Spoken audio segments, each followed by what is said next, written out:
દક્ષિણ ગુજરાતના પશુપાલકોની જીવાદોરી સમાન અને સરકારી ક્ષેત્રની અગ્રણી સંસ્થા સુમુલ ડેરીના ડિરેક્ટર પદની ચૂંટણીમાં ભાજપના વરિષ્ઠ નેતા અને ગુજરાત સરકારના પૂર્વ રાજ્યમંત્રી શ્રી કાંતિભાઈ ગામિતે શાનદાર વિજય પ્રાપ્ત કર્યો છે। આ વિજય સાથે તાપી જિલ્લાના પશુપાલક અને મતદારોમાં ખુશીની લહેર દોડી ગઈ છે। ચૂંટણીના અંતિમ પરિણામો અનુસાર કુલ 175 મતોમાંથી કાંતિભાઈ ગામિતને 139 મતો મળ્યા હતા, જ્યારે તેમની સામેના અન્ય ત્રણેય ઉમેદવારોને સંયુક્ત રીતે માત્ર 36 મતો જ પ્રાપ્ત થયા હતા।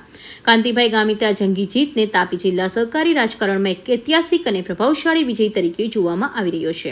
વિજયની જાહેરાત થતાં સોનગઢ ખાતે આવેલા કાંતિભાઈ ગામિતને કાર્યાલય પર શુભેચ્છાઓનો મેળાવડો જામ્યો હતો।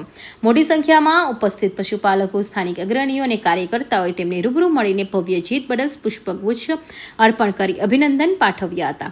આ પ્રસંગે ઉપસ્થિત અગ્રણીઓએ જણાવ્યું હતું કે કાંતિભાઈ ગામિતના બહોળા અનુભવ અને કુશળ નેતૃત્વથી સુમુલ ડેરીના કાર્યક્ષેત્રે નવી ઉર્જાનો સંચાર થશે। પશુપાલકોનો આશા છે કે તેમના નેતૃત્વમાં દૂધના પોષણક્ષમ ભાવ, નવી કલ્યાણકારી યોજનાઓ અને પશુપાલકોના હિતોનું રક્ષણ માટે નક્કર નિર્ણયો લેવામાં આવશે। સુમુલ ડેરીને વધુ મજબૂત અને પ્રગતિશીલ બનાવવા માટે કાંતિભાઈ ગામિતનું માર્ગદર્શન આગામી સમયમાં ખૂબ જ મહત્વનું સાબિત થશે, તેમ કાર્યકર્તાઓએ એક સુરે જણાવ્યું હતું। શાદિક પઠાણ, હિન્દ ટીવી ન્યૂઝ, તાપી।